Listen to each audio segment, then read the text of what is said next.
नमस्कार। नीलम चंद्रा जी के पेज पर आप सभी दर्शकों का बहुत बहुत स्वागत और अभिनंदन।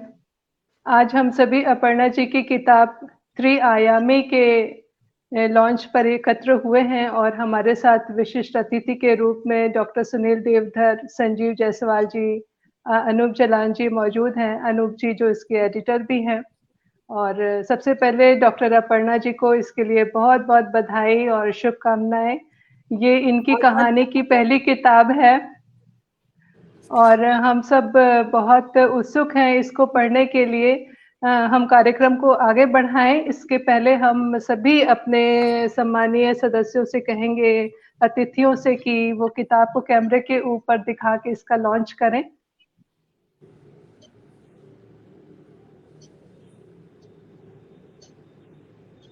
बहुत बहुत बधाई अपर्णा दी। बहुत बहुत धन्यवाद। बधाई हो जी। बधाई हो अपर्णा जी, बहुत बहुत शुभकामनाएं आपको। बहुत बहुत धन्यवाद संजीव जी। त्रिआयामी अपर्णा जी की कहानी की किताब है, जो पहली किताब है जो इन्होंने कहानी की किताब लिखी। इसके पहले इन्होंने कविताओं की बहुत सारी किताबें लिखी हैं और 3 आयाम के ऊपर है। इसके बारे में हम चर्चा करेंगे और इसके लिए सबसे पहले हम बुलाना चाहेंगे हमारे विशिष्ट अतिथि श्री संजीव जायसवाल जी को। संजीव जी से आप सभी भली भांति परिचित है। साहित्य जगत का एक नामी गिरामी नाम है और एक चमकता सितारा है, बहुत प्रसिद्ध हैं। फिर भी मैं इनका संक्षिप्त परिचय अपने सभी दर्शकों को कराना चाहूंगी। आप आरडीएसओ के से निदेशक के पद से सेवानिवृत्त हुए हैं। आपके 20 कहानी संग्रह हैं, 13 उपन्यास है, 3 व्यंग्य संग्रह, 32 चित्र कथाएं और बहुत सारी प्रतिष्ठित पत्र पत्रिकाओं में 150 से अधिक कहानियां और व्यंग्य आपके प्रकाशित है। आपको ढेरों पुरस्कारों से नवाजा गया है, जिसमें प्रमुख पुरस्कार इस प्रकार हैं। भारत सरकार का प्रतिष्ठित भारतेंदु हरिश्चंद्र पुरस्कार रिकॉर्ड 2 बार इनको मिला है, 2005 और 10 में। उत्तर प्रदेश हिंदी संस्थान का सूर्य पुरस्कार 2005 में और पंडित सोहन लाल द्विवेदी पुरस्कार 2010 तथा अमृतलाल नागर कथा सम्मान 2013 में आपको प्राप्त हुआ है। उत्तर प्रदेश हिंदी संस्थान का 2 लाख रुपए का बाल साहित्य भारती पुरस्कार, रेल मंत्रालय द्वारा प्रेमचंद पुरस्कार, शब्द निष्ठा सम्मान, सीबीटी द्वारा आयोजित अखिल भारतीय लेखन प्रतियोगिता में वैधानिक उपन्यास रेडसन के एलियन को प्रथम पुरस्कार मिला है। अखिल भारतीय स्तर की कई कहानियां प्रतियोगिताओं में आपको प्रथम पुरस्कार मिला है। इसके साथ ही बहुत सारे पुरस्कार की लिस्ट है जो बहुत लंबी है और मुझे याद है कि सर ने एक बार फेसबुक पर लिखा भी था, शायद इनके बेटे ने इनको कहा था कि पापा अब आप पुरस्कारों में मत भाग लिया करिए, दूसरों को भी मौका दीजिए। तो सर वो बिल्कुल सही उन्होंने कहा था कि अगर आपकी कविता, कहानी या उपन्यास आ गई तो फिर तो ये फिक्स है कि वो पुरस्कार आपको ही जाना है। तो और आपके अनुवाद हैं बहुत सारे, 5 पुस्तकों का अनुवाद हुआ है। बहुत बहुत स्वागत है संजीव सर। मुझे पता है और कि आपको आज जल्दी जाना है किसी कारणवश, तो हम आपको आमंत्रित करते हैं पुस्तक की समीक्षा के लिए त्रिआयामी, लिखी हुई डॉक्टर अपर्णा प्रधान के द्वारा। जी सर, बहुत बहुत धन्यवाद रेणु जी। सबसे पहले तो डॉक्टर अपर्णा प्रधान जी को उनके पहली कहानी संग्रह के लिए ढेर सारी शुभकामनाएं। और वास्तव में किसी पुस्तक का लोकार्पण जन्मोत्सव की तरह होता है बच्चे के। डॉक्टर आदरणीय देवधर जी और आदरणीय जलान जी का बहुत बहुत मैं स्वागत करता हूं, अभिनंदन करता हूं। रेणु जी, दरअसल बेटे ने हमारे इसलिए कहा था कि अब कई पुरस्कार समितियों में मैं निर्णायक रहता हूं, तो उसने कहा कहीं आप निर्णायक हैं, कहीं आप प्रतियोगी हैं, अच्छा नहीं लगता, अब आप छोड़ दीजिए। मैंने पढ़ा था तो मुझे लगा कि बात तो उसने बिल्कुल सही कही है, क्योंकि हर पुरस्कार, आपको इतने पुरस्कार मिले हुए हैं कि अब पुरस्कार भी सोचता होगा कि हम तो बहुत मिली, अब आप हमको मिल जाओ। ये आपका बड़प्पन है जो ऐसा सोच रही है। नहीं सर, आपकी लेखनी का प्रभाव है ये। आप इतना अच्छा लिखते हैं कि आपको देना ही पड़ता है। अपर्णा जी की पुस्तक मुझे जिस दिन मिली थी, मैंने उसी दिन पढ़ लिया था और मैं हमेशा कहता रहता हूं कि जैसे एक चित्रकार किसी दृश्य को देखता है और अपने ब्रश से उसके चित्र को उकेरता है कैनवास पर, वैसे ही हम लेखक लोग अपने शब्दों से उस चित्र को कागज पे उकेरते हैं। और अपर्णा जी ने अपनी भूमिका की शुरुआत में ही यही बात कही है। और एक बहुत अच्छी बात उन्होंने कही है कि साहित्य का बीज मेरे मन में अंकुरित होने लगा था और धीरे धीरे बढ़ने लगा। मैंने शब्दों से उसी प्रकार खेलना शुरू कर दिया जिस प्रकार नदी में मछलियां पानी से खेलती हैं। बिल्कुल ये नई उपमा है, कम से कम मैंने पहली बार सुनी और हमें बहुत अच्छी लगी कि मैं शब्दों से उसी प्रकार खेलती थी जैसे नदी में मछलियां पानी से खेलती हैं। और वास्तव में छोटी सी भूमिका है लेकिन पढ़ने वाली है, बहुत महत्वपूर्ण बातें कही हैं। एक बात उन्होंने कही है, मेरा ये मानना है कि हर स्त्री स्वयंभू त्रियामी होती है। बचपन, जवानी और बुढ़ापा उसके जीवन के 3 प्रमुख हिस्से होते हैं। खैर त्रियामी तो होती ही है, अगर सच कहा जाए तो स्त्री बहुयामी होती है। जितने रूप स्त्री के हैं, पुत्री के, बहन के, माँ के, उतने रूप किसी के नहीं होते हैं।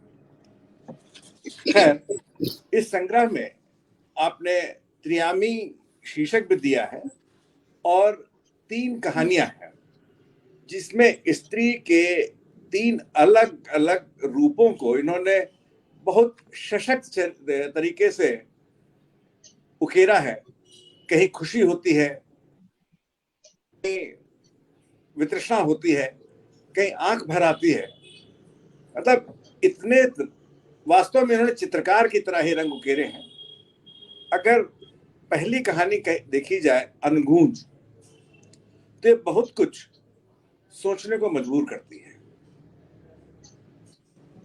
छोटे स्तर के निम्न वर्ग के जो परिवार होते हैं उनमें अक्सर होता है कि युवक किसी से प्रेम कर रहा है लेकिन माता पिता के दबाव में शादी किसी और से कर लेता है और जिंदगी बर्बाद हो जाती है। लेकिन इसमें तो इन्होंने चमत्कृत किया है।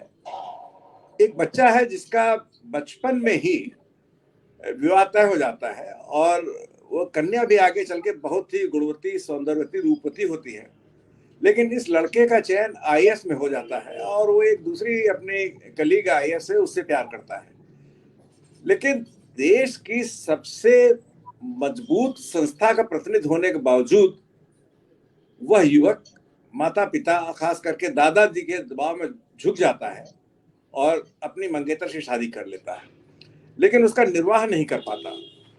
और जिस तरीके से इन्होंने रेशा रेशा इस कहानी को बुना है, उसकी जितनी भी तारीफ की जाए वो अपने प्रेम को छुपा के रखता है, लेकिन धीरे धीरे पत्नी को पता लग जाता है और वो कविताएं लिखने लगता है। इस कहानी संग्रह को पढ़ते समय इस बात का मुझे यकीन हो गया था कि अपर्णा प्रधान जी बहुत अच्छी गीतकार और बहुत ही अच्छी गजलकार हैं और वे रेणु जी ने इस बात की पुष्टि की कि उनके कविता संग्रह पहले आ चुके हैं। वास्तव में तय कर पाना मुश्किल है कि वे लेखिका अच्छी हैं कि कवित्री अच्छी हैं। इस कहानी संग्रह के हर कहानी में उन्होंने बहुत खूबसूरती से कविताओं का सम्मिश्रण किया है और कम शब्दों में उस दर्द को बयां किया है जो चरित्र कहना चाहता है। मैं 2-4 लाइनें पढ़ना चाहूंगा। पहली कहानी में जब पत्नी को पता लग जाता है कि उसका पति किसी और से प्यार करता है, तो लिखती है डायरी में अपने, दिल का दर्द लोगों से बयां करें तो करें कैसे, हाले दिल दुनिया से छुपाए तो छुपाए कैसे, मुखौटे चढ़ाकर जो मिलते हो हमसे दिन रात, मुखौटे चढ़ाकर जो मिलते हो हमसे दिन रात, हम नफस बनकर धड़कन में बसाएं तो कैसे। ऐसे ही एक दिन, बहुत अच्छी है। फिर एक गजल वो लिखती हैं आगे चल के, जिगर पे जख्मों को खाए हुए हैं, तबस्सुम लबों पे सजाए हुए हैं, पिया था जाम जिनकी नजरों का हमने, उन्हीं के कदम लड़खड़ाए हुए हैं। ये तो मैंने चंद पंक्तियां उद्धृत की हैं। ये लंबी गजल है या कविता कहें, जो भी है, बहुत ही खूबसूरत है। और कहानी का जो अंतिम भाग है वो बहुत ही सशक्त है। वो पत्नी जो है, नारी है, वो अबला जीवन है तेरी यही कहानी वाले उसमें नहीं जाती है, आंसू नहीं बहाती है, बल्कि अपना असली रूप धारण करके अवतरित होती है और सबको अचंभित कर देती है। वो झुकने के इनकार कर देती है और साबित करती है कि स्त्री का एक अपना अस्तित्व है और वो उसी के साथ स्वाभिमान के साथ जिएगी। ये कहानी मुझे लगता है कि ईश्वर न करे कोई और स्त्री ऐसी विषम परिस्थिति में फंसी हो, लेकिन अगर होगी तो ये कहानी उसको प्रेरणा देगी कि किस तरीके से हालात का सामना किया जाए। दूसरी कहानी प्रेम पाखी, मैं कहूंगा एक प्रयोगधर्मी कहानी है। इसमें एक किराएदार मकान को खाली करके जाते हैं, उसमें दूसरे किराएदार आते हैं। तो पहले किराएदार की छोड़ी हुई एक डायरी उनको मिलती है। तो कहानी की नायिका फोन करती है पुराने किराएदार को कि आपकी डायरी मिली है, मैं भेज दूं। तो मना करती है, भेजिए मत, ये मेरी बहन की डायरी है। तो ये इजाजत मांगती है कि ठीक है मैं रख लूंगी, लेकिन अगर आपकी अनुमति हो तो मैं इसको पढ़ूं। उसके बाद वो कहानी पढ़ने शुरू करती है और डायरी पढ़ना शुरू करती है, और तारीख दर तारीख इतना जबरदस्त ताना बाना बुना गया है कि उस स्त्री के जीवन की पूरी एक झांकी चंद शब्दों में हमारे आंखों के सामने उभर आती है। जब कहानी लेखन होता है तो उसमें सीन्स क्रिएट किए जाते हैं, लेकिन उन सीन्स को आपने जिस करीने से और जिस खूबसूरती से डायरी के पन्नों के माध्यम से चरितार्थ किया है, उसके लिए जितनी भी आपकी तारीफ की जाए वो कम है। और इस कहानी को पढ़ना चाहिए, इससे लोगों को डायरी लेखन की कला जो विलुप्त होती जा रही है उसको लिखने की प्रेरणा मिलेगी। और डायरी लेखन बहुत महत्वपूर्ण है, आने वाले जीवन में उससे कई समस्याएं हल हो सकती हैं। आपने एक सशक्त कहानी दी है, इसके लिए बहुत बहुत बधाई। धन्यवाद संजीव जी। और अंतिम कहानी उतरन, इसकी शुरुआत जहां से होती है इसकी समाप्ति भी वहीं पे होती है, लेकिन परिस्थितियां बिल्कुल विपरीत है। शुरुआत होती है, छोटी बहन को पुरानी बहन के पुराने कपड़े पहनने को मिलते हैं। उतरन उससे बड़ी विक्षुब्ध होती है, विरोध करती है, लेकिन उसे कपड़े पहनने पड़ते हैं। और परिस्थितियां आगे चल के ऐसी होती हैं कि बड़ी बहन का विवाह होता है, बच्चे होते हैं, और अचानक एक दिन उसकी मृत्यु हो जाती है। तो ये युवती जिसने अपने जीवन में अनेकों सपने संजोए थे, आसमान में ऊंची उड़ान भरना चाहती थी, उसका विवाह जीजा जी के साथ उससे पूछे बगैर तय कर दिया जाता है। ठीक है, कुछ समय की मांग होती है, समाज की आवश्यकताएं होती हैं, परिवार की विविधताएं होती हैं कि बहन के छोटे छोटे बच्चे हैं, उनका क्या होगा, कौन देखेगा। और चाहे अनचाहे कई बार छोटी बहन का विवाह बड़ी बहन के पति के साथ कर दिया जाता है। एक फिल्म भी आई थी माधुरी दीक्षित की, हम आपके हैं कौन, उसमें भी यही था, लेकिन वहां पे वो स्वेच्छा से तैयार होती, परिस्थितियां दूसरी होती हैं, लेकिन यहाँ परिस्थितियां कुछ और हैं। उस युवती के दिल पर क्या बीतती होगी, परिवार सोचने की जरूरत भी नहीं समझता है। कैसे उसके सपनों को रौंदा जाता है, कैसे उसकी दुनिया नष्ट कर दी जाती है, इसका बहुत ही मार्मिक चित्रण आपने किया है। और कई जगह इस कहानी को पढ़ते पढ़ते आंखें नम हो आती हैं। ठीक है, परिवार की व्यवस्थाएं हैं, लेकिन युवती की भी अपनी कुछ उमंगें होती हैं, ख्वाब होते हैं, हसीन सपने होते हैं जिससे उन्हें बहुत बचपन से संजो के रखा होता है। उन सबको इस तरह कुचल दिया जाना भी जायज नहीं ठहराया जा सकता है।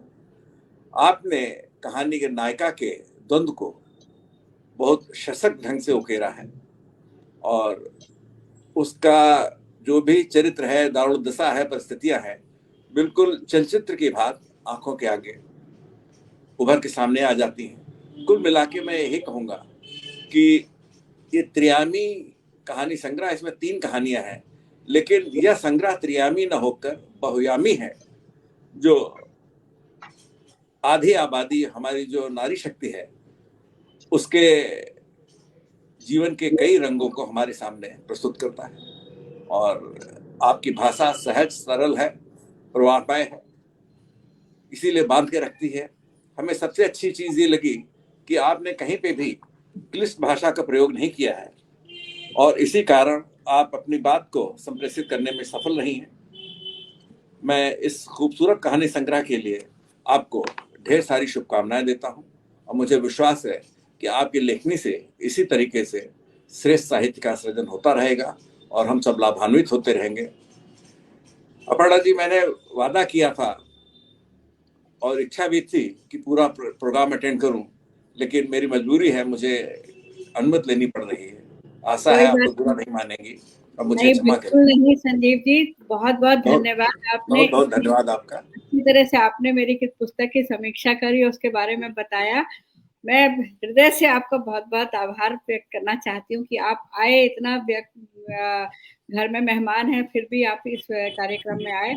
बहुत बहुत आपका धन्यवाद। और अगर इस प्रोग्राम का लिंक मिलेगा तो मैं फिर पूरा देखूंगा आराम से बैठ के। जी सर, उसकी चिंता ना करें, वो मेरी जिम्मेदारी, मैं आपको भेज दूंगी लिंक जरूर। और बहुत धन्यवाद कि आप आए और समय निकाला हम सब के लिए, मैडम के लिए, अपर्णा दी के लिए, और इतनी अच्छी समीक्षा दी। बहुत धन्यवाद Sanjeev ji. Thank you very much. नमस्कार। नमस्ते सर। तो संजीव जी व्यस्तता की वजह से अब हमारे साथ रुक नहीं पाए, और हम अब आगे बढ़ते हैं, और अब हम बुलाते हैं इस किताब की लेखिका डॉक्टर अपर्णा प्रधान जी को। आप इनसे भली भांति परिचित हैं, लेकिन फिर भी आज इनका परिचय तो देना पड़ेगा। आज इनका बहुत विशेष दिन है, तो मैं फिर से एक बार आपको दोहरा देती हूँ। हालांकि आप सब जानते हैं कि आप चित्रकार हैं, द्विभाषी लेखिका हैं, कवित्री हैं, मंच संचालिका हैं। आपने जीव विज्ञान शास्त्र पीएचडी की है। आपकी अभी तक 5 पुस्तकें प्रकाशित हैं। ये 5वीं पुस्तक है। एक अजूरी खुशबू, नारी का अस्तित्व, हम, मैं और तुम, नारी अस्मिता, और ये 5वीं त्रिआयामी। आपकी 45 साझा काव्य संग्रहों में कविताएं और कहानियां प्रकाशित हैं। आपके 300 से अधिक लेख राष्ट्रीय और अंतर्राष्ट्रीय समाचार पत्र, पत्रिकाओं और जर्नल में प्रकाशित हैं। ओम गण गणपते नमः साझा संकलन का गद्य भाग आपने लिखा है। पर्यावरण बचाने की जागरूकता के लिए आपकी लिखी कविता मेरी आवाज सुनो को गोवा सरकार ने बड़े बड़े पोस्टर पर छपवाकर सार्वजनिक स्थानों पर लगवाया है।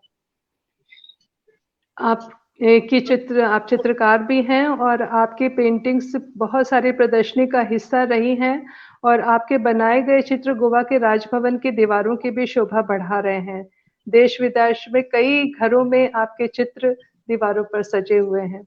आपको ढेरों पुरस्कारों और सम्मानों से नवाजा गया है, और जिसमें Savitri Bai Dadasaheb Phalke award, women achievers award, Asia prestigious golden book award, नारित्व का अस्तित्व का बेस्ट डेब्यू बुक अवार्ड, एक अजूरी खुशबू, Subhadra Kumari Chauhan award, best Hindi fiction book त्रिआयामी 2023 को पुरस्कार अभी हाल में मिला।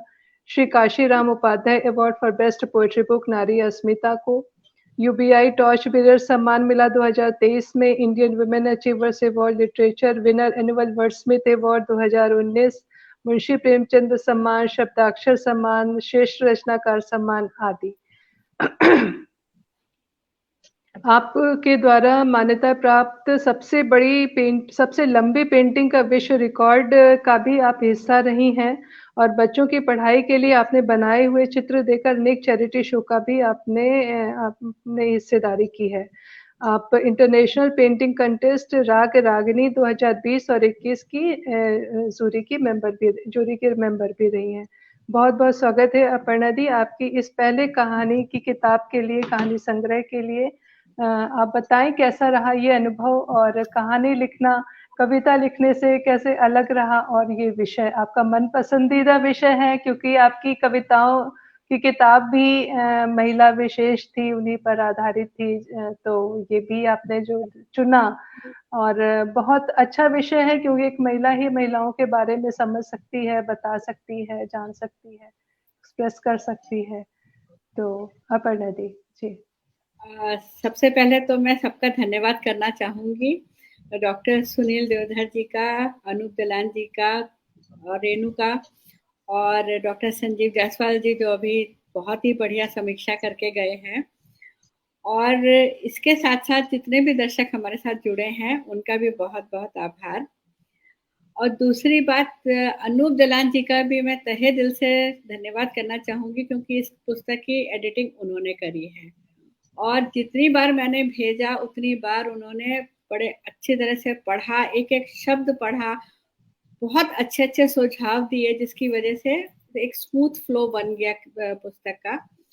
और दर्शकों को मैं बताना चाहूंगी कि इसमें जितनी भी कहानियां हैं, 3 कहानियां, वो तीनों काल्पनिक हैं, लेकिन इनके जो हर कहानी में एक मुख्य पात्र होता है, तो मेरी कहानियों में मुख्य पात्र नारी रही है, और उसके आसपास परिवार के लोग हैं, समाज के लोग हैं। तो जो भी मैं चीज़ें समाज में अक्सर देखती हूँ, वही कोशिश करती हूँ कि उसका ताना बाना थोड़ा सा बना के कहानी के रूप में इस बारी मैंने प्रस्तुत किया। और क्योंकि मुझे कविता लिखना भी बहुत अच्छा लगता है, तो मैंने स्थिति के हिसाब से जैसा देखा कहानी का बहाव है, उसके हिसाब से मैंने कुछ कुछ जगह पे कुछ कविताएं भी लिखी हैं। जो कहानी के मुख्य पात्र है, उसके मन में जो विचार चल रहे हैं, उसको भी कविता के रूप में मैंने लिखा है। और इसी में पहली कहानी जो है, वो एक ऐसी लड़की की है जो बचपन से ही, मतलब उसकी शादी तय हो जाती है तो वो मेंटली अपने आप को उसी परिवार का समझ रही है, लेकिन बाद में जाके जब उसको अपने पति के बारे में पता चलता है, और वो हर तरह से एडजस्ट करती है, सब लोग उसको बहुत पसंद करते हैं, परिवार के लोगों का बहुत ज़्यादा उसको प्यार दुलार मिलता है, और वो, लेकिन जब उसको ये पता चलता है कि उसका पति उसके साथ में धोखा किया है, कहीं और प्यार करता है, वो फिर अपने आत्मसम्मान की वजह से अपने आप को जितना उसने बदला था, वो कहती है मेरा असली रूप ये है, अगर मुझे अपनाना है तो इसी रूप में अपनाना पड़ेगा। तो उसने हार नहीं मानी, काफ़ी समस्याओं से गुजरी, उसके दिमाग में जो जो लहर चलती रही, पन्नों पे लिखती रही, और उसकी जो नंद है वो उसके बारे में समझ रही है कि ये जो थी बिल्कुल फर्क तरह की थी, खूब अच्छे से सजती धजती तैयार होती थी, एकदम से इतना बदलाव कैसे आ गया। तो वो ये सोचती है उसके पति को ये सब चीजें पसंद है, वो धीरे धीरे उसी तरह से ढलती चली जाती है। लेकिन ये भी एक पारिवारिक सी कहानी है, लेकिन अंत में वो अपने उसके साथ में स्वीकार नहीं करती है कि कोई उसके स्वाभिमान के साथ में खिलवाड़ करे, और वो कहती है अगर मुझे अपनाना है तो तुम्हें इसी तरह से अपनाना पड़ेगा। और इसी तरह दूसरी कहानी का एक छोटा सा अंश जो है, मैंने वो जो प्लॉट लिया था वो इसलिए लिया क्योंकि मैंने देखा है अक्सर लड़कियां जो सांवले रंग की होती हैं या देखने में अच्छी नहीं होती हैं, तो परिवार वाले ही उनके बारे में उल्टा सीधा बोलना शुरू कर देते हैं, अरे इसकी शादी कहाँ होगी, और खास करके रिश्तेदार और अड़ोसी पड़ोसी। और जब लड़के वाले उसको देखने आते हैं तो बगैर जाने पहचाने, आप किसी को जानते नहीं पहचानते नहीं, आप एक बार देख रहे हैं और उसके कैरेक्टर के ऊपर या उसके देखने के ऊपर इतनी बुरी तरह से टिप्पणी करते हैं। कुछ दहेज के लालची लोग हैं जो कहते हैं हाँ हम कॉम्प्रोमाइज कर लेंगे। तो ये सब चीजें मैंने समाज में देखी हैं कि लोग इस तरह से बिहेव करते हैं। मेरी ही पहचान की एक है, वो काफी सांवले रंग की है और उसकी शादी बहुत खूबसूरत हैंडसम इंसान से हुई है। उसकी भी शादी से पहले यही था कि यार इसकी शादी कहाँ होगी, बहुत बेकार है देखने में, इस तरह से करके। लेकिन यहाँ पे मैंने ये मोड़ दिया है कि वो लड़की खुद कहती है नहीं, अब मैं उस आदमी से शादी करूंगी जो मुझसे शादी करना चाहे। तो यहाँ पे मैंने थोड़ा सा ट्विस्ट दिया है। और अंत में वो बड़े अच्छे घर में, मतलब उसको एक बहुत हैंडसम लड़का मिलता है, उसको फॉलो करता है। ये खुद भी बहुत सर्वगुण संपन्न जिसको कहते हैं वो है। तो दूसरी कहानी मेरी प्रेम पाखी ये थी। और तीसरी कहानी उतरन, वो भी एक सामाजिक तरीके से देखा जाए तो अक्सर परिवारों में ये होता है कि लड़के की डेथ हो गई है तो विधवा के बारे में कोई नहीं सोचता है, लेकिन अगर एक पत्नी की डेथ हो जाती है, वो नहीं जिंदा रहती है, तो 6 महीने भी नहीं बीतते हैं, लोग उसकी शादी के बारे में बात करना शुरू कर देते हैं। और यहाँ पे तो जो लड़की है, उसके तो घर वाले ही चाहते हैं कि वो जाके अपनी बहन का परिवार संभाल ले। तो उसी में मैंने एक अंत में एक मैंने लिखी है, जब देखती है कि उसने बहुत उपद्रव मचाया कि मैं इससे शादी नहीं करूंगी, ये नहीं करूंगी, लेकिन फिर भी उसको करना पड़ा मजबूरन होके। तो मैंने उसने अपना जो दुखड़ा लिखा सरेंडर करने के बाद, वो मैंने कुछ पंक्तियां लिखी, उसकी पंक्तियां पढ़ती हूँ। रोशनदान से झांकती चांदनी मेरे दर्द को नहला ना सकी, मैंने रात की तन्हाई में उतरन में लिपटी अपनी लाश देखी, अपनों की बेरुखी समझी, खामोशी की जुबान, एकांत की गहराइयां नापी, फिर दर्द की सुराही में जुदाई के ख्याल की शराब भरी, जिंदगी की कड़वाहट उसमें खोल कर पी ली, देह की अग्नि बर्फ की शिला बनाकर इश्क का ठिठुरता बदन हवन कुंड में होम के लिए तैयार कर लिया।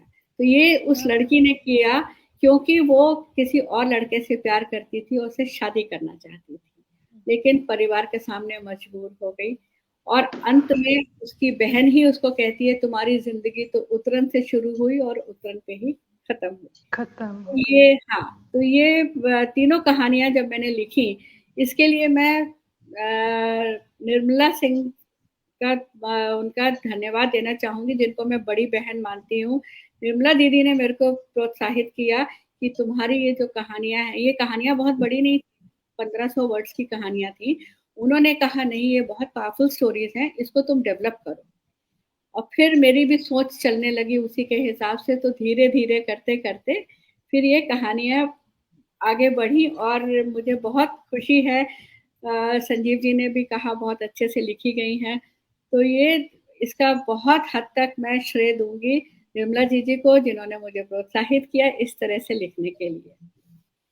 तो ये छोटी सी मेरी जर्नी रही है, कहानी का सफर रहा है, और मुझे कहानी लिखना पसंद भी है, सुनाना भी पसंद है और लिखना भी पसंद है। तो अपर्णा जी बहुत अच्छी किताब लिखी है और बहुत अच्छी कहानियां लिखी, बड़ी सशक्त कहानियां लिखी हैं। और बिल्कुल जैसे आप हैं एक सशक्त महिला, और निर्मला दीदी हैं, उनको भी मैं जानती हूँ, तो ये भाव बिल्कुल आप जैसे लोगों के दिमाग में ही आ सकते हैं, ऐसा सोच सकती हैं। बहुत अच्छी किताब लिखी है। और अब मैं जी, और जैसे आप पेंटिंग करती हैं, चित्र सामने उतार देती हैं, वैसे आपने कहानियों में भी चित्र उतार दिया है, जैसे लगता है कि कोई फिल्म देख रहे हैं और वो सामने चल रही हैं घटनाएं। और तो बहुत बढ़िया किताब है दी। और अब हम आगे बढ़ते हैं और हम अपने बुलाते हैं हमारे आज के विशिष्ट अतिथि डॉक्टर सुनील देवधर जी को। डॉक्टर सुनील देवधर बहुआयामी व्यक्तित्व के धनी हैं। एक ओर जहां कविता, गीत, लेख, समीक्षा, रूपांतर, अनुवाद आदि साहित्यिक रचना धर्मिता से संपन्न है, वहीं दूसरी ओर प्रसारण के क्षेत्र में भी अपनी लेखनी, खूबसूरत आवाज और कल्पनाशीलता को एक साथ साधते हुए न सिर्फ नए प्रयोग किए हैं आपने, बल्कि इन विधाओं को लिखी कागज कोरे मोहन से महात्मा, संवादों के आईने में बड़े अनमोल गीतों के बोल जैसी पुस्तकों के माध्यम से उन्हें सहेजने का महत्वपूर्ण काम किया है। माझा प्रवास कथा, इसरो, ची नाटक, पाहिजे जातीजे काव्य संग्रह, निद्रा नाश जैसी कुछ पुस्तकों का मराठी से हिंदी में अनुवाद किया है। स्कूल कॉलेज के पाठ्यक्रम में भी कुछ रचनाएं शामिल हैं। रेडियो प्रसारण के क्षेत्र में एक कंप्लीट ब्रॉडकास्टर के रूप में उनकी पहचान है। और जब वो बोलते हैं, साधारण हम लोगों से बात भी करते हैं, तो इतनी प्रभावशाली उनकी आवाज है, तो वो लगता है कि जैसे हम रेडियो सुन रहे हैं। कि तो उनकी आवाज ही मेरी आवाज ही मेरी पहचान है, जो है एक लाइन वो इनके ऊपर बिल्कुल सटीक बैठती है। बहुत बहुत स्वागत है सुनील सर, और आमंत्रित है आपकी समीक्षा किताब के बारे में। धन्यवाद रेणु जी। और सबसे पहले तो एक बार फिर अपर्णा जी को उनके इस त्रिआयामी कहानी संग्रह के लिए बधाई, अभिनंदन, धन्यवाद। हम ये कहना चाहेंगे, अभी जो बात कहकर गए हैं संजीव जी, और आगे भी अनूप जी बात कहेंगे। आपने एक बात अभी कही और इसके पहले संजीव जी ने भी कहा, तो मुझे ऐसा लगता है कि कहानी सत्य और कल्पना के आधार पर झूठ बोलकर सच कहने की कला है। क्योंकि आपने भी कहा कि ये मेरी काल्पनिक कहानियां हैं, तो काल्पनिक कहानियां लेकिन घटनाएं जो समाज में देखने को मिलती हैं वो कल्पना नहीं है, वो यथार्थ है और वो घटनाएं हमारे सामने होती हैं। जहां तक हिंदी कहानी का प्रश्न है, लगभग 65 वर्षों की ये यात्रा है और आज इधर 10-20 वर्षों में कहानीकारों ने बहुत कुछ लिखा है और कहानीकारों की संख्या भी बढ़ी है। बावजूद इसके हम ये कहना चाहेंगे कि 3 कहानियां जो हिंदी की आज भी मील का पत्थर मानी जाती हैं, उनमें चंद्रधर शर्मा गुलेरी की कहानी उसने कहा था, प्रेमचंद की कहानी ईदगाह और सुदर्शन की कहानी हार जीत, वो मील का पत्थर है। और न तो हार की जीत जी, तो न तो कहानी कोई पुरानी होती है और न ही कोई कहानी नई होती है।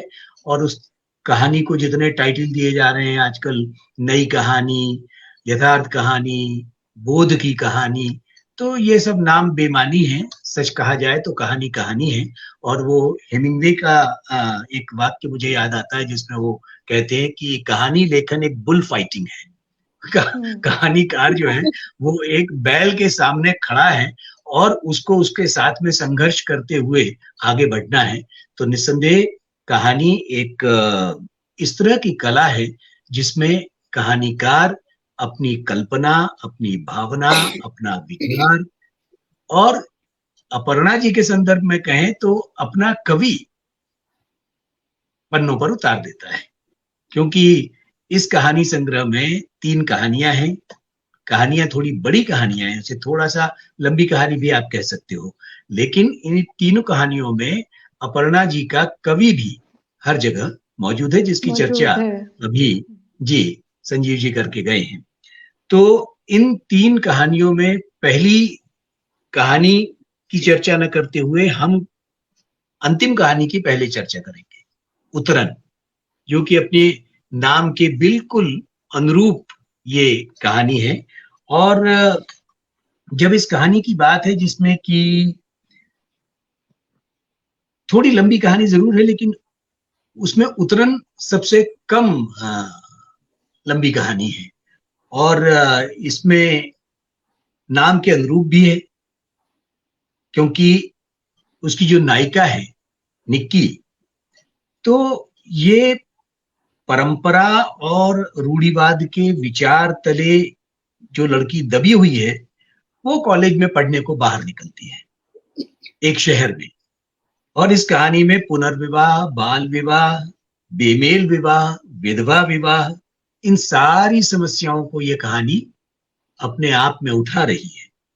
और परंपरा के आगे किस तरह से नायिका हारती है ये भी हमारे सामने आता है, क्योंकि अपने ही जीजा से उसका विवाह होना और परंपरा के आगे, परिवार के आगे, किस तरह से संस्कृति के आगे, संस्कार के आगे वो झुक जाती है और इस विवाह के लिए तैयार हो जाती है।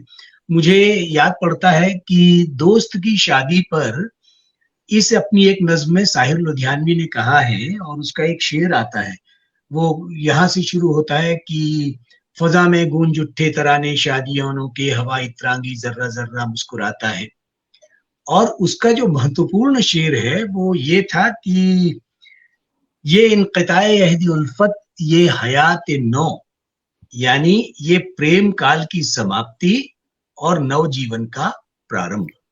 ये इनक़िताए अहदी उल्फत, ये हयात नौ, मोहब्बत रो रही है तमद्दुन मुस्कुराता है। यानी यहाँ मोहब्बत हार जाती है और संस्कृति जीत जाती है। तमद्दुन कहते हैं संस्कृति को, तो संस्कृति जीत जाती है। तो इस उतरन कहानी में बिल्कुल नाम के अनुरूप मोहब्बत तो कहीं एक तरफ है और संस्कृति जीतती है। परिवार और परंपरा के आगे नायिका हारती है और अपने जीजा से विवाह कर लेती है। और इसलिए ये कहानी रेखांकित करती है इस तरह से प्रेम, विचार और परंपरा एक दूसरे पर किस तरह से हावी होते हैं, ये स्पष्ट रूप से कहानी कहती है। और निक्की का समर्पण स्त्री की वर्तमान स्थिति को भी रेखांकित करता है। ये इस कहानी की एक बात है। तो उत्तरन कहानी बिल्कुल अपने नाम से, कपड़े पहनने से लेकर विवाह होने तक भी वो अपने शीर्षक को सार्थक करती हुई ये कहानी है। दूसरी कहानी जिसकी हम चर्चा करना चाहेंगे और वो है अनुगूंज। ये एक प्रेम कहानी है और पंकज और पंखुरी की कहानी है। तो जैसा कि चर्चा की गई थी कि अधिकारी बनने के बाद व्यक्ति की पसंद और उसका जो बालपन है उसके चयन में भी, उसके रिश्ते में भी बदलाव आ जाता है, और जो इस कहानी में प्रखरता से रेखांकित हुआ है। पंखुरी और पंकज के संबंधों की ये कहानी एक त्रिकोण है, उसमें एक पुष्पा भी है, संयुक्त परिवार है। और इस संयुक्त परिवार की एक विशेषता और है कि यहाँ बुजुर्गों का मान है, जो आज लगातार हम घटता हुआ देख रहे हैं। लेकिन इस कहानी में बुजुर्गों का मान, उनका सम्मान, उनकी बात, उनकी कहन का आदर किस तरह से इस कहानी में आया है, वो भी एक विचारणीय तथ्य है। और नारी मन को खोलने का प्रयास अपर्णा जी इस कहानी में करती हैं। सभी पात्र थोड़े बहुत आंतरिक द्वंद के बीच भी सकारात्मक सोच के, ये इस कहानी पढ़ते वक्त हमें लगा। और यहाँ बहू के लिए भी घर के बड़े बुजुर्ग काफी अनुकूल नजर आते हैं। कुछ कहानी के अंशों को हमने रेखांकित किया था और उस पर से ये हमें अनुभव हुआ कि अपने बहू के प्रति अनुकूल होना ये भी एक बड़ी बात है। और इधर इन दिनों में हम ये महसूस करते हैं कि चूंकि लड़कियां भी पढ़ी लिखी हैं और नौकरी में भी जा रही हैं, तो बड़े बुजुर्ग भी उस तरह से अपने घर में आए हुए सदस्य या कहें कि बहू के प्रति थोड़े से अनुकूल भी हैं, और उनकी वैचारिक दृष्टि से उनमें वो उदारता भी आ गई है और वो बखूबी इस कहानी में व्यक्त हुई है। तीसरी कहानी वो है प्रेम पाखी, और ये कहानी शुरू होती है, मन का आंगन आज इस संस्था की 25वीं वर्षगांठ है। कहानी इस तरह से वो शुरू होती है। और जैसा कि वे भी कह गए हैं कि कहानियों की अपनी अपनी शैली होती है, ये डायरी शैली में लिखी गई कहानी है और कोई तीसरा उस डायरी को पढ़ रहा है। तो ये नीलाक्षी के माध्यम से नारी मन के भाव, उतार चढ़ाव और सोच की कहानी है। इसमें सांवला रंग भी अपनी भूमिका निभा रहा है। वो सिर्फ अप्रस्तुत नहीं है, बल्कि अपनी उपस्थिति हर बार दर्ज कराता है। और दहेज का भी एक पहलू है जो कि प्रकारांतर से बार बार इसमें कहा गया है। श्वेता की कहानी जो डायरी के माध्यम से नीलाक्षी पढ़ती है, काफी अच्छी कहानी है। इस तरह से ये 3 कहानियां हैं। तीनों कहानियों में जो बात उभर कर सामने आई है और भाषा की भी बात की गई, हमने कुछ इसको चिन्हित किया था। उसका एक संवाद हम पढ़ना चाहेंगे। और ये कहानी का संवाद है कि जिंदगी की धूप छांव के साथ जीने का नया अंदाज मैंने सीख लिया था। मैं सोचती थी कि आपको सादगी पसंद है, लेकिन किस लिए? ये आज मालूम हुआ। आपकी खुशी की खातिर मैं वो बन गई जो मुझे हरगिज पसंद नहीं था। लेकिन मैंने एक बार भी शिकायत नहीं की। पुष्पा के रूप में मुझे परिवर्तित करके आपने मुझे अपनाया। पुष्पा के रूप में परिवर्तित करके आपने मुझे अपनाया। ये मेरा अपमान था और अब मुझे स्वीकार नहीं। मेरे मौन समर्पण की अनुगूंज का मतलब आपने गलत लगा लिया। मेरे अस्तित्व से खेलने का आपको कोई हक नहीं है। अगर मुझे अपनाना है तो इसी रूप में अपनाना होगा। तो नारी मन का ये जो संवाद है कि वो एक और किस तरह से समर्पित भी होती है, लेकिन दूसरी ओर जब उसे यथार्थ का पता चलता है, जब वो वास्तविकता से मुठभेड़ करती है, तो किस तरह से अडिग होती है, किस तरह से दृढ़ निश्चयी होती है और अपने अस्तित्व के लिए, क्योंकि इसमें कोई संदेह नहीं कि जब एक स्त्री, एक महिला, एक नारी अपने घर में होती है, यानी जब वो विवाह होकर आती है, तो उस घर के लिए समर्पित होती है। लेकिन इस समर्पण का गलत अर्थ अगर कोई लगा ले, क्योंकि समर्पण का अर्थ अस्तित्व का समर्पण नहीं है, अपने अभिमान का समर्पण है। और अगर अभिमान का समर्पण आदमी करता है तो दोनों के अस्तित्व को एक समर्थन मिलता है। इसलिए कभी भी समर्पण अपने स्वाभिमान का नहीं, अपने अभिमान का, अपने अस्तित्व का नहीं, बल्कि अपने अभिमान का। और वो हर स्त्री अपने घर को संवारना चाहती है, रहना चाहती है, और इसलिए स्वाभाविक रूप से वो समर्पण करती है। और इस कहानी में बहुत खूबसूरती से ये बात अपर्णा जी ने कही है। एक अंश और हमने किसी एक जगह पर मार्क किया था, और वो भी बहुत खूबसूरत अंश था। ये मुझे लगता है, हाँ देखिए, ये है जहां देखिए पति पत्नी एक दूसरे के पूरक होते हैं। अगर इन कहानियों को कोई ठीक से पढ़े तो शायद अपनी गृहस्थी में भी पुनर्विचार करके, अगर थोड़ी बहुत गड़बड़ भी हो रही होगी ना, तो वो ठीक कर सकता है इन संवादों के जरिए से। देखिए, पति पत्नी एक दूसरे के पूरक होते हैं और उनका संबंध प्यार और विश्वास की आधारशिला पर टिका होता है। मैं आपकी बात पर भरोसा करना चाहती हूँ, पर जब से पुष्पा पड़ोस में आई है, उसकी तरफ आपका रुझान देख रही हूँ, मैंने अक्सर महसूस किया है कि जब वो सामने होती है तो आपको मेरी उपस्थिति का भी एहसास नहीं होता।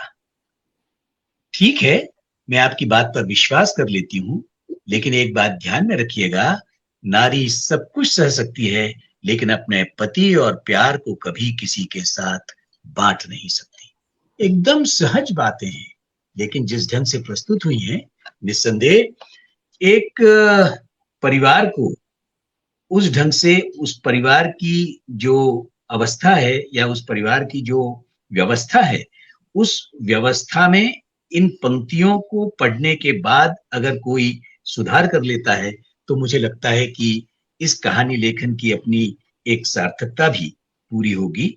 और अपर्णा जी ने जिस तरह से तारीखवार डायरी शैली में उस कहानी का जिक्र किया, एक और छोटा सा अंश पढ़ के, जो डायरी शैली में उनकी कहानी है, जहां समाज की स्थिति का वर्णन है कि हमारे समाज में लड़की की शादी निपटाने की धारणा है। इस बारे में आपका कहना है कि निपटाने की धारणा ऐसी जड़ें पकड़े हैं कि ऐसा प्रतीत होता है कि वैवाहिक जीवन के अभाव में लड़की के विकास के अन्य मार्ग जैसे अवरुद्ध हो जाते हैं।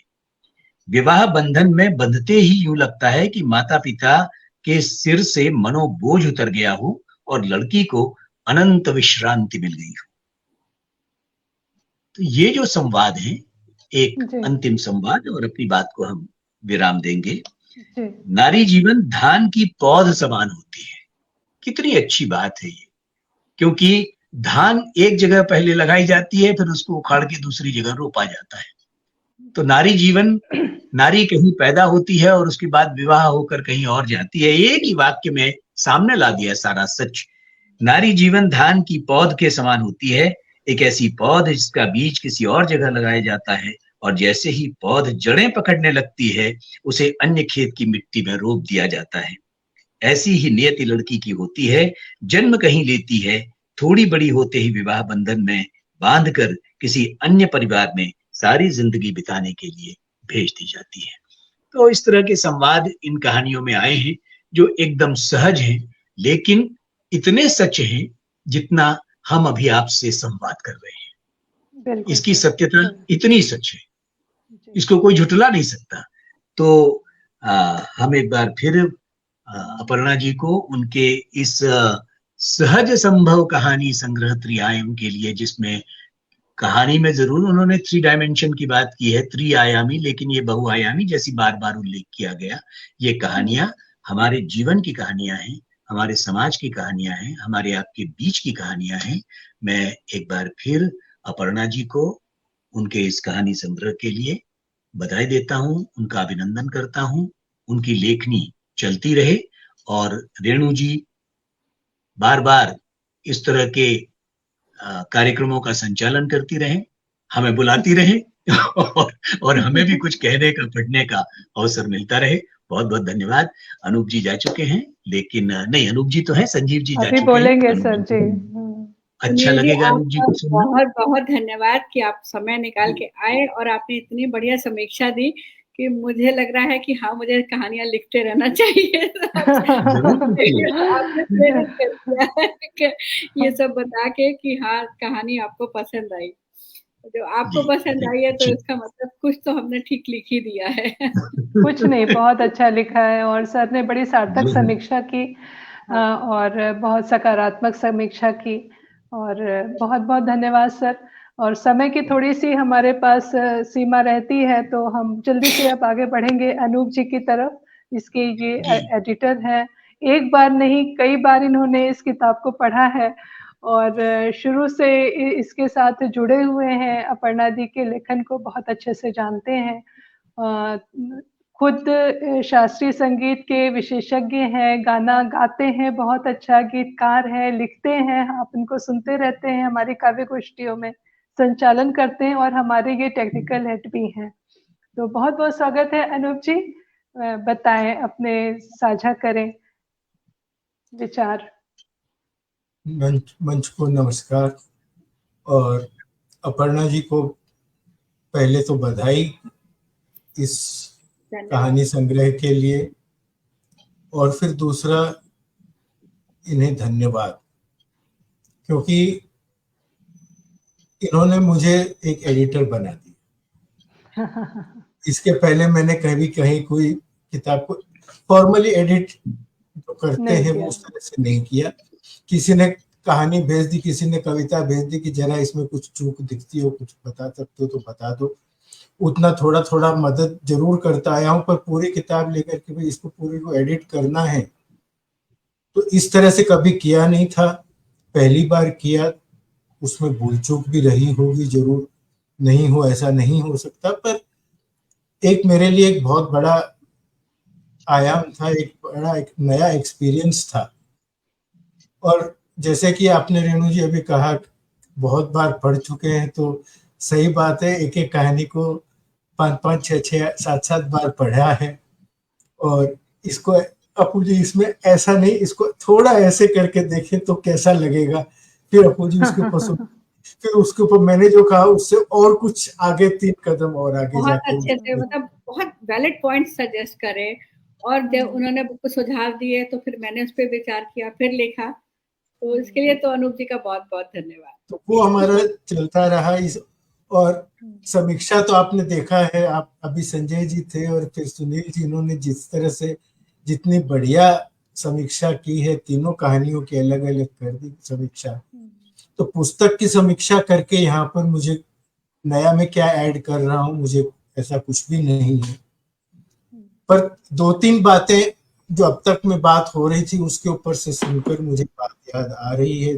2-3 बातें मैं कहना चाहूंगा इसमें। कि पहली बात तो अभी किसी ने कहा था कि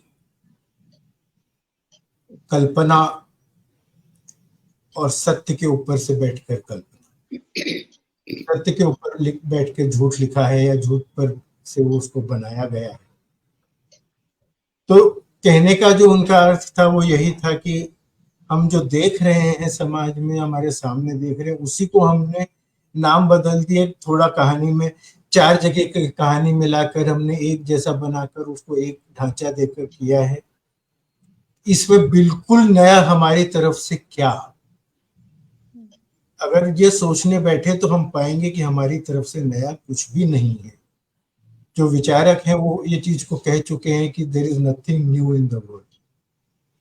जो हम फिक्शन लिख रहे हैं, जो हम इमेजिनेशन से काम कर रहे हैं, वो सब चीज हमने कहीं ना कहीं पर देखी है और उसको रूप नया देकर हम लिख रहे हैं, उसको हम अलग तरह से पेश कर रहे हैं, पर नया कुछ नहीं बता रहे हैं, हम उसको केवल नया रूप दे रहे हैं। तो जो जैसे अपू जी ने कहा, अपर्णा जी ने, कि इन्होंने भी जो देखा है वहां पर अपने साथ में, कि भाई आज ये बताते थे कि हमारे ये ऐसे ऐसे पड़ोसी थे, या फिर ये ऐसे ऐसे सहयोगी थे, या किसी का इसका देखा उसका देखा, वो पब्लिक में हम नहीं बताएंगे, पर जो इस तरह से उन्होंने देखा उसको जो उन्होंने रूप दिया, और वो रूप को आप किस तरह से संवारती हैं, वो उसमें खास बात है। कहानी तो देखिए आपको 50 कहानियां मिल जाएंगी, पर जब आप उसको जब लिखने जाती हैं तो उसको किस तरह से सुंदर रूप से व्यक्त करती हैं, वो जो आप समझे। तो जैसे अब सुनील जी ने भी डायलॉग कुछ पढ़ के सुनाए, संजय जी ने भी पोएट्री पढ़ के सुनाई, डायलॉग पढ़े, तो ये लिखने की जो कुशलता है, ये पहली बात जो मैं कहना चाहूंगा कि हाँ, इसमें इन्होंने बहुत कुछ बढ़िया तरह से लिखने का जो सुंदरता है, इसीलिए जो शास्त्रों में प्रोज गद्य को भी काव्य का रूप माना गया है, और काव्य से अर्थ है कि सुंदर रूप से कहना, तो वो इन्होंने इसमें कर दिखाया। दूसरी बात, जैसे अभी कहा कि उतरन के लिए, कि जब वो बहन नहीं रहती है तो उसकी जीजा से शादी कर दी जाती है, पर जब वो जहां पर जीजा नहीं रहा वहां पर बहन के बारे में कोई ने सोचा नहीं। तो ये जो बात है, ये आज के लिए बिल्कुल सच है। 1000 में से आपको 999 जगह यही मिलेगा, पर एक जगह आज भी ऐसा है, होता है, मैं जानता हूं, मैं किसी को खुद पर्सनली जानता हूं, और ये पुराना रीति रिवाज भी जो था कि जहां पर अगर बड़ा भाई नहीं रहता तो उसकी विधवा से उसके छोटे भाई का विवाह कर दिया जाता, और जो देवर शब्द है उसका अर्थ वही है, दूसरा वर। तो वो इस तरह से है। तो ये चीज ऐसा नहीं है कि समाज में कभी थी नहीं, पर धीरे धीरे धीरे वो प्रथा लुप्त हो गई है। तो आप, जब मुझे पता है आप और कहानियां लिखने की सोच ही रही हैं, कर रही हैं उस पे काम, ये आपको एक छोटी सी आइडिया आपके दिमाग में डाली है, अब आप इसको अब इस पर भी लिख डालें। और एक और बात मैं कहना चाहूंगा कि इसमें जो त्रिआयामी का जो तीसरा आयाम था, तो मुझे बता दें? बताइए। बिल्कुल। वो तीसरा आयाम था, वो इतना ज्यादा पावरफुल था कि हजम नहीं हुआ मुझे। वो जो बोलते हैं ना कि वो विष है कि पी जाओ तो पी नहीं सकते और उगलो तो उगल नहीं सकते, वो कंठ में बसा रह जाता है। तो उतना पावरफुल वो था। मैंने इनको ये कहा कि देखिए ये कहानी बहुत पावरफुल है, ये सच में, मतलब सारी किताब एक तरफ और ये एक कहानी एक तरफ, इतनी पावरफुल है, पर मैं इसको एडिट करने में असमर्थ हूँ, क्योंकि मैं जितनी बार पढ़ने के लिए इसको कोशिश करता हूँ, मेरा दिमाग इतना उसके ऊपर से वो हो जाता है कि ये ऐसा कैसे। फिर वो और भी किताब से हटाई, तो उन्होंने वो कहानी को इसलिए हटाया, कहा कि इसकी पूरी पुस्तक नहीं बना के इसको थोड़ा ढंग से बनाकर इसकी पूरी पुस्तक, एक कहानी की पुस्तक, एक कहानी एक पुस्तक उसकी करेंगे, इसको इसमें से इसको वेस्ट यहाँ नहीं करते। तब वो उतरन वहां पर आई, तो वो उतरन कहानी भी उस तरह से उतर कर आई है, सीधे सीधे नहीं आई थी उसके अंदर। और जब एडिट था तो जैसे वो कहानी तो मैं इस पे रोकना चाहूंगी। देखिए, हर कहानी अपना भाग्य लेकर आती है। उतरन को उतरन ही मिली, किसी ने जगह छोड़ी तब वो वहां आई। मतलब उसने फर्स्ट पोजीशन उसको किताब में भी नहीं मिली थी, इसका मतलब किताब में भी नहीं मिली थी ये उसका। हाँ, उतरन को उतरन ही जगह मिली, वहां भी किताब में भी। ये वाली उतरन मैंने दूसरे वाले स्टोरी बुक के लिए रखी हुई थी। फिर जब अनूप जी ने कहा कि नहीं वो बहुत हैवी है, बहुत पावरफुल है, तो मैंने उसको हटा के ये वाली यहाँ पे फिट कर दी। और जो सुन रहे दर्शक जिन्होंने अगर किताब नहीं पढ़ी है, तो उनको मैं एक चीज बताऊं कि एज एन एडिटर जब मैंने पढ़ी, एक कहानी को मैं कई बार पढ़ता और कई ऐसे सीन आते कि जहां पर मन आता कि 5 बार अगर कहानी पढ़ी तो 5 बार मन में ये आया कि इस आदमी को झापड़ मारना चाहिए। तो इसने ऐसे कैसे ये आदमी कह सकता है, या आदमी नहीं होगा और कोई होगा, वो एक किरदार ऐसे कैसे कह सकता है, इसको एक खींच के लगाने का इच्छा होती थी। और जब जानते हैं कि ये ऐसा करने वाला है, क्योंकि 4 बार तो पहले पढ़ चुके हैं, फिर भी 5वीं बार भी जब वो इच्छा करती है, तो ये सशक्त लेखन है। तो इसके लिए Aparna ji thank you very much, आपने जो मौका दिया, आपने जो मुझे आपने इतना खूबसूरती से एडिट करा, इतने अच्छे सजेशंस दिए कि कहानियां खूब अच्छे से उभर के आ गई, और क्या चाहिए था। आपका बहुत बहुत धन्यवाद। और साथ ही मैं डॉक्टर रेणु मिश्रा का धन्यवाद करना चाहूंगी, जो इतना खूबसूरती से मंच संचालन कर रही हैं। और इनके बारे में भी मैं थोड़ा सा कुछ बताऊं, ये भी बहुत बढ़िया लिखती हैं। इनकी 7 किताबें प्रकाशित हैं और बहुत से साझा काव्य में इनकी कविताएं प्रकाशित हैं। एक कहानी भी लिखती हैं, और इन्होंने हमारे साथ ही एक कहानी भी पढ़ी थी, हम 3 लोगों ने की थी, अनूप जी ने, रेणु ने और मैंने कहानी का एक एपिसोड किया था।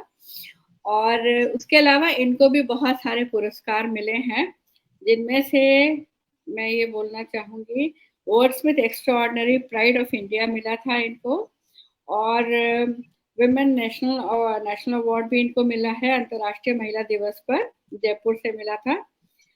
और इनकी जो किताबें हैं, इनकी जो कविताएं हैं, वो बहुत छोटी जरूर होती हैं, लेकिन जबरदस्त धमाका होता है उन कविताओं में। वो कहते हैं ना, छोटा पटाखा बड़ा धमाका, वैसी है इनकी कविताएं। बहुत बहुत अच्छा लिखती हैं, और लिटरेरी वर्ल्ड में इनका भी बहुत नाम है। और मेरी बुक की पुस्तक के विमोचन के लिए इन्होंने अपना समय निकाला, इसके लिए रेणु बहुत बहुत तहे दिल से धन्यवाद। बहुत आपका धन्यवाद कि आपने मुझे इस कार्यक्रम का हिस्सा बनाया, अपर्णा दी, और ऐसे ही लिखते रहें। और जब मैंने आपकी किताब पढ़ी तो जो फर्स्ट मेरे दिमाग में आया वो आया तीनों कहानी के लिए कॉमन रूप से, कि ये रिश्तों की कहानियां हैं। तीनों कहानियां रिश्तों की कहानियां हैं और किसी स्त्री के वैवाहिक जीवन को रिप्रेजेंट कर रही हैं। किसी भी महिला की कर्म क्षेत्र, रण क्षेत्र उसका परिवार, उसका घर होता है, वहीं उसका जीवन चलता है। परिवार वालों से ही उसके सारे जो भी कहे पॉजिटिव नेगेटिव सब उन्हीं के साथ संघर्ष होता है, उन्हीं से उसको बल भी मिलता है और उन्हीं से उसका सारा जद्दोजहद चलता है। तो ये तीनों कहानियां अलग अलग परिस्थितियों में अलग अलग पारिवारिक बैकग्राउंड में लिखी गई हैं, और ये एक महिला के वैवाहिक जीवन के बारे में बताई गई हैं। किसी कहानी में बताया गया कि विवाह नहीं हो रहा है, चाहे उसके रंग की वजह से हो, दहेज की वजह से हो, समाज को ही रिप्रेजेंट कर रहे हैं। हाँ, ये बात सही है, अभी भी होता है, दिक्कत होती है लड़कियों को, हालांकि इतनी गुणी हैं, पढ़ लिख गई हैं, नौकरी भी कर रही हैं, और फिर भी ये बात आती है। कहीं पर विवाह हो गया है, उसके बाद दिक्कत आ रही है, फिर उसमें भी सामंजस्य नहीं हो रहा है, विवाह के बाद भी हो सकता है प्रॉब्लम। कहीं पर विवाह के लिए है भी, लेकिन उसके मन पसंद ना हो के कहीं तीसरी जगह कर दिया जा रहा है, जो उसके पसंद का लड़का नहीं है, वो एक समाज की क्या कहें उसका कुरीति है, समाज की कुरीति है, जिसकी बलि वो चढ़ा दी गई है। लेकिन उन सभी कहानियों में एक चीज कॉमन है कि बाद में उसने जितनी जैसी भी परिस्थिति हो, किसी भी बैकग्राउंड की वो महिला हो, छोटे घर की हो, बड़े घर की हो, मध्य वर्ग की हो, उसने अपने आत्मसम्मान और स्वाभिमान को बनाए रखा है। किस तरीके से उसने सब परिस्थितियों से जंग की और विजयी होकर निकली, और उसने अपने आत्मसम्मान के साथ कोई समझौता नहीं किया, और अपनी दूसरे के घर में गई है, सब कुछ किया है, उसको परिवार का भी प्यार मिला है, लेकिन फिर भी संघर्ष तो है ही। तो बहुत अच्छी कहानियाँ हैं और जैसे आपने कहा कि जो आप देखती हैं अपने चारों तरफ उसी के बारे में लिखा है, तो साहित्य समाज का दर्पण तो होता ही है, पुरानी कहावत है, आप सभी जानते हैं। और अगर जब तक वो दर्पण नहीं है तो वो लिखना भी बेकार है कि वो ना बता पाए, कुछ और डिपिक्ट करे, अपने समाज को ना दिखाए। तो बड़ा सशक्त लेखन है और बहुत भावपूर्ण है, आंसू है, खुशियाँ हैं, मुस्कान है, सेलिब्रेशन है, सब कुछ है। और बिल्कुल पीक पे जाते हैं और फिर नीचे आते हैं, इस तरीके से आप जैसे लहरों पे खेल रहे हैं, उस तरीके से आप पढ़ते-पढ़ते आप अंत तक कब पहुँच जाते हैं, आपको पता नहीं चलता, इतना बाँध के रखती है कहानी। तो बहुत-बहुत बधाई अपर्णा दी, ऐसे ही लिखते रहिए और शीघ्र ही आपकी दूसरी कहानी की किताब या उपन्यास जो भी है मिले हमको पढ़ने को, जल्दी आपकी प्रकाशित हो, इसी शुभकामनाओं के साथ। और अब हम विदा लेंगे और बहुत-बहुत आभार व्यक्त करेंगे डॉक्टर सुनील जी का, अनूप जी का और संजय जी जो चले गए। हमारे दर्शकों का जो समय निकाल कर लगातार हमारे साथ जुड़े रहे और अपने कमेंट्स देते रहे, प्रोत्साहित करते रहे, आप सभी का बहुत धन्यवाद। नीलम का आभार जिनके पेज पर हम प्रकाशित कर पाते हैं, हम आपसे रूबरू हो पाते हैं और बहुत-बहुत आभार आप सबका और बहुत शुभकामनाएं अपर्णा दी एक बार फिर से। बहुत-बहुत धन्यवाद सबका, शुभ रात्रि। और इस पेज के अनुशासन समय के लिए भी बहुत-बहुत धन्यवाद और बधाई कि समय से शुरू और एकदम समय पर समाप्त। ये बहुत ही अनुकूल और बहुत ही आवश्यक बात है जो इस पेज पर है। नीलम जी का भी आप सबका सहयोग चाहिए होता है और आप सबके सहयोग के लिए धन्यवाद जी।